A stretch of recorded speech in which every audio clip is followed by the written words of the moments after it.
Hello and welcome to my YouTube channel. Today we are going to talk about the incredible history of the First Bulgarian Empire. The Bulgars were a nomadic people who arrived in the Balkans during the 7th century, leading to their establishment of a powerful empire, the First Bulgarian Empire. The history of this powerful empire is a very complex one and ranges from the arrival of the Bulgars to the formation of the empire and different Khans' reigns, its Christianization, and its eventual demise. But in this video, we'll go over the arrival of the Bulgars into the Balkans, the formation of the First Bulgarian Empire, and the relationship of this new state with the Byzantines. To gain a better understanding of today's video, I'll provide some insight into who the Bulgars were before delving further into the topic. Before we start, make sure you hit that like button and the subscribe button so you don't miss out on any of my upcoming videos. The Bulgars were a semi-nomadic Turkic people who hailed from Central Asia and the Eurasian steppe in modern-day Kazakhstan. They shared many customs with other nomads in their region, including fighting on horseback while living in yurts. They worshipped the Turkic sky god Tengri. The Bulgar clans had an established hierarchy with a Khan as the leader and boyars forming an aristocratic class below him. In the early 7th century, Khan Kubrat of the Dulo Clan united several clans of the Bulgars to form Old Great Bulgaria. This state was situated in modern-day eastern Ukraine, Crimea, southwest Russia, and the North Caucuses region bordering the Sea of Azov. After Khan Kubrat's death in 642 AD, his 5 sons ruled this state for a short period before it fell prey to an invasion from the Khazars, which caused its disintegration. The Khazars, a Turkic Central Asian group, were more powerful than the Bulgars of Old Great Bulgaria, and thus were able to conquer them. This caused the 5 brothers, sons of Khan Kubrat, to flee in different directions across Europe. One brother went as far north as the Russian interior around the Volga River region, and these Bulgars are now known as the Volk Bulgars. 3 of the brothers moved west into the Pannonian, or modern-day Hungary, and then the 5th brother, Khan Aspra, who is relevant to our discussion today, moves south along the Black Sea coast, across the Danube, and into the Balkans. Now, Khan Aspra moves into the Balkans around the year 670 AD and invades the Balkans at the head of 10,000 Bulgar warriors on horseback. They were a very formidable force. They move into this region and conquer a large portion of land around the region of Dobra. Dobra is basically southeast Romania and northeast Bulgaria around the Nubian plain, where the Danube River empties out into the Black Sea. There he forms a city called Pliska, which is located in modern-day northeast Bulgaria, and that will be the homeland of the new Bulgar state, the First Bulgarian Empire. This new Bulgarian state is comprised of the minority Bulgar population and the majority Slavic population. At the time Khan Aspra arrived in the region, it was inhabited by Slavs who had managed to conquer large portions of the Balkans.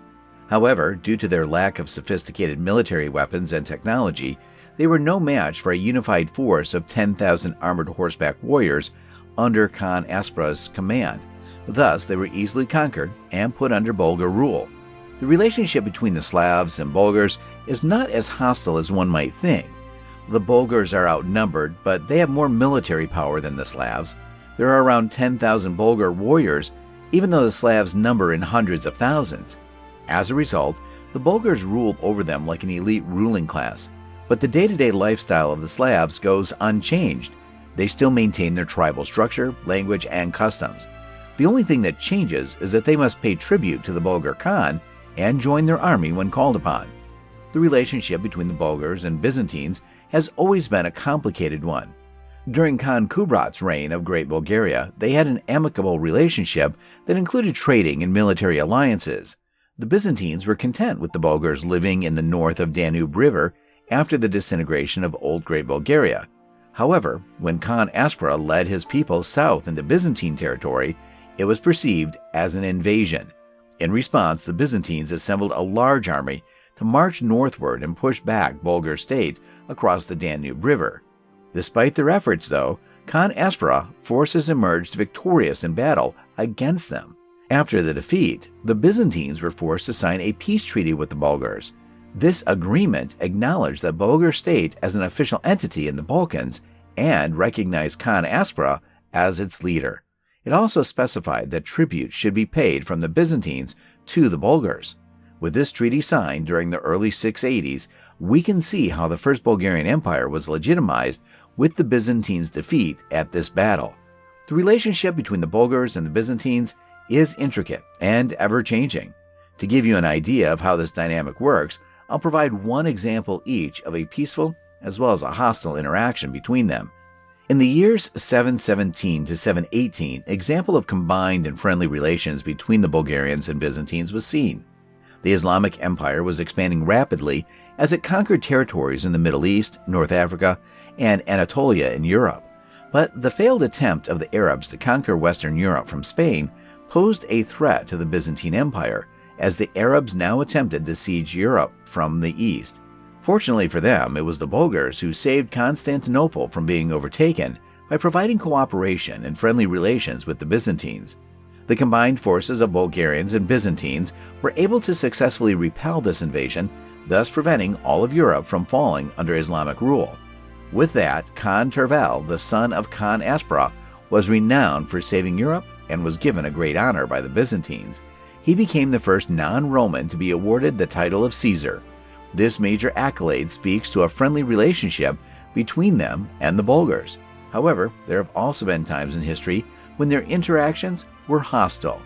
If we fast forward a little bit into the early 9th century, around the year 811, we see an example of a highly antagonistic relationship between these two empires. Khan Krum, a very important Bulgar ruler, manages to expand Bulgar territory quite extensively. He extended the Bulgarian border to the northwest by conquering Transylvania and expanding their empire as far as modern-day Belgrade, modern-day Budapest, and areas in that direction. The Bulgars also extended their reach to the southwest, invading Byzantine territory and claiming control of present-day cities Plovdiv and Sofia. So what happened was Emperor Nicephorus of the Byzantines formed a massive military force in Constantinople and marched it toward Pliska, the Bulgar capital. Their goal was to completely crush the Bulgars so that they would no longer be a powerful state on their borders, expanding its influence.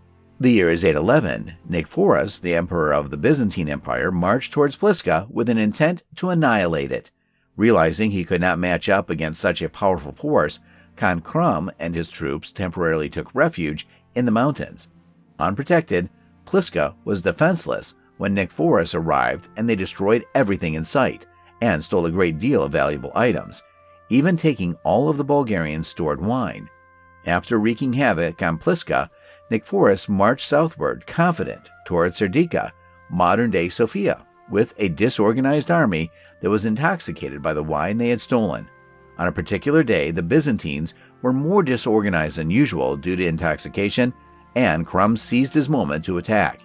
He descended from the mountains at the head of a large Bulgar Slavic force and slaughtered the unsuspecting Byzantines down to their last man, including Nicephorus, the emperor himself, making this the first time in 500 years that a Roman emperor had been killed in battle. To add salt to the injury, Krum had Nicephorus' skull lined with silver and used it as a drinking vessel for him and the Slavic chieftains while they celebrated their victory. With this, you can see that the history of the First Bulgarian Empire is filled with captivating stories, from when the Bulgar people arrived in the Balkans to when they established the nation and its relationship with its neighboring countries. This great empire has a rich narrative that continues through the rule of different Khans and into its Christianization. But for the purpose of this video, we will stop our exploration here. Thanks again for watching. I hope you enjoyed watching the video. Don't forget to hit that like button, and please subscribe for more content like this. See you next time.